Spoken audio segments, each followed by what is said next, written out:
नमस्कार मेरे प्यारे साथियों। मैं डीपी आज एक नए वीडियो के साथ आप लोगों के सामने हूँ। अच्छा, आइए इस वीडियो की शुरुआत एक प्रश्न से करते हैं। आप लोगों में से बहुत कम लोगों को मालूम होगा कि भारत के father of green revolution in India कौन थे। हरित क्रांति के जनक भारत में कौन थे?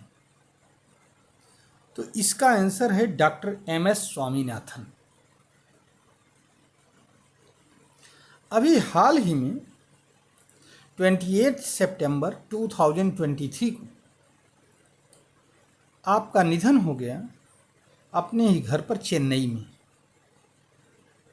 98 साल की उम्र में, 98 ईयर्स। 28 सितंबर 2023 को निधन हुआ है, 98 ईयर्स की एज में। इसका मतलब आपका जन्म हुआ था 17 अगस्त 1925 में कुंभकोणम, तंजावुर। बहुत ही दिव्य भूमि है भारत के लिए। चाहे हम बात करें डॉक्टर एम.एस. स्वामीनाथन की, और चाहे हम बात कर लें अपने महान गणितज्ञ यस रामानुजन की। यस रामानुजन का भी जन्म स्थान कुंभकोणम की वह पवित्र भूमि। पिताजी का नाम डॉक्टर M.K. सांबाशिवन था।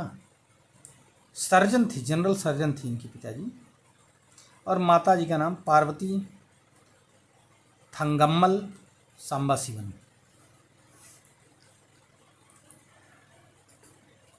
17 अगस्त 1925 को जन्म हुआ था। यूनिवर्सिटी ऑफ केरला से BSc की डिग्री लिया। IARI में काम करना शुरू किया, इंडियन एग्रीकल्चरल रिसर्च इंस्टीट्यूट।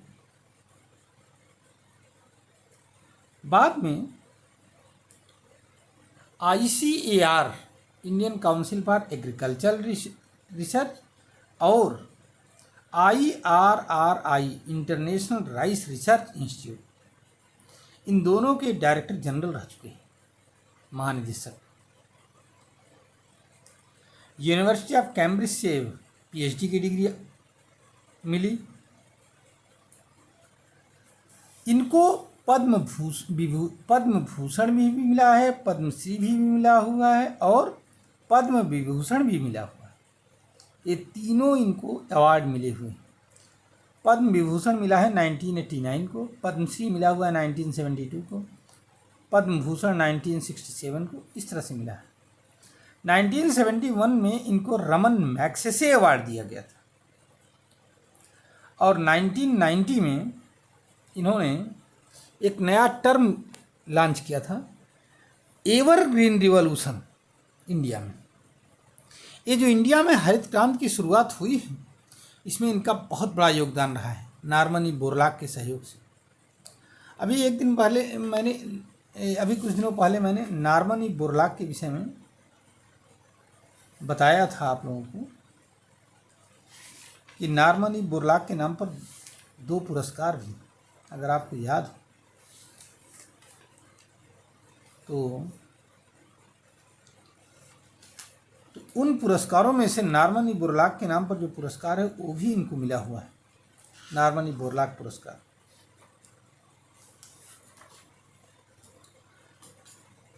आपका सबसे बड़ा जो कंट्रीब्यूशन है 50 से 60 के दशक में शुरुआत हो चुकी थी हेक्साप्लॉयड व्हीट के रिसर्च पर।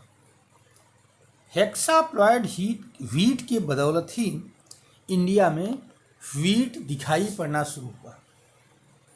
हेक्साप्लॉयड क्या होता है? जैसे हम लोगों की सेल डिप्लॉयड होती है, वैसे ही गेहूं की एक वैरायटी होती है, उसमें हेक्साप्लॉयड क्रोमोजोम्स होते हैं। मतलब 6 के पेयर्स में क्रोमोजोम होते हैं, 6 के ग्रुपिंग, पेयर में नहीं, ग्रुपिंग में। हम लोगों में 1 पेयर XY XX जो बात आती है, तो पेयर में हम लोगों में क्रोमोजोम्स पाए जाते हैं। लेकिन हेक्साप्लॉयड में या टेट्राप्लॉयड में या पेंटाप्लॉयड में, इन सभी में उतने के ही ग्रुप में रहेंगे। High yielding variety of basmati rice को डेवलप करने में इनका बहुत बड़ा योगदान रहा है। ये जो बासमती राइस का बहुत बड़ा एक्सपोर्टर है इंडिया, तो उसमें डॉक्टर एम एस स्वामीनाथन का बहुत बड़ा योगदान रहा है। इसके अलावा C4 राइस पर भी काम चल रहा है, हालांकि अभी इस पर बहुत ज़्यादा सफलता नहीं मिली है, उम्मीद है कि आने वाले दिनों में मिलेगी। अगर C4 राइस हमारा तैयार हो जाता है तो गर्मी की दोपहरी में भी भयंकर, मतलब इससे फोटोसिंथेसिस की इफ़िशियंसी आ जाएगी प्लांट के अंदर और प्लांट सर्वाइव कर ले जाएगा।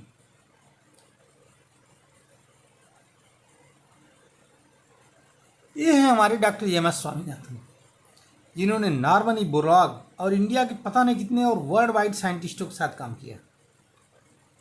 रमन मैग्सेसे अवार्ड मैंने बताया अभी इनको मिला था 1971। तो इनके कुछ फील्ड्स हैं, अभी भी ये रिसर्च कर रहे थे घर पर रह करके, लेकिन बहुत सारे फील्ड्स में इन्होंने काम किया है। डॉक्टर APJ अब्दुल कलाम से भी इनको राज्यसभा का मानद सदस्य डिक्लेयर, राज्यसभा की सदस्यता दी गई थी इनको एज ए साइंटिस्ट। तो इस तरह से डॉक्टर एम एस स्वामीनाथन का हमारे और हमारे जीवन, मतलब हम लोगों के जीवन, आम नागरिकों और किसानों के जीवन में बहुत बड़ा योगदान रहा है। अगर डॉक्टर स्वामीनाथन न होते तो शायद ग्रीन रिवॉल्यूशन सक्सेस ही न होता इंडिया में। ऐसे थे, बहुत ही मृदुल स्वभाव के थे। पिछले साल इनकी पत्नी का देहावसान हो गया था। इनकी पत्नी जो हैं मीना स्वामीनाथन नाम था इनका, 1955 में शादी हुई थी, 2022 में इनका देहावसान हो गया था। इस साल बेचारे ये, चलिए भगवान उनकी योगदान को याद रखते हुए हम ईश्वर से यही प्रार्थना करेंगे कि भगवान ऐसे लोगों को बार बार धरती पर भेजें जो कि अपने कार्यों से हम लोगों की दुखों को थोड़ा कम कर सकेंगे और हम लोगों की खुशहाली में जिंदगी में खुशहाली ला सकेंगे। ऐसे महान व्यक्तित्व को प्रणाम, सत सत नमन। भगवान से प्रार्थना कि उनको अपने चरणों में स्थान दें। धन्यवाद, नमस्कार, जय हिंद, जय भारत। ये खबर पूरी तरह से छिप गई है, कहीं पर आ ही नहीं रही, लेकिन क्या किया जाए। इस देश की यही विडंबना है कि हम अपने असली हीरो को कभी याद ही नहीं करते। दिन भर समाचार माध्यमों में कुछ न कुछ चल रहा है, लेकिन डॉक्टर एम एस स्वामीनाथन पर कोई चर्चा करने वाला नहीं है। पता नहीं क्यों। यहाँ तो गुंडे, मवाली और चोर डकैतों के ऊपर चर्चा होती, जनता भी यही चीज़ देख रही है। धन्यवाद, नमस्कार, जय हिंद, जय भारत, वंदे मातरम।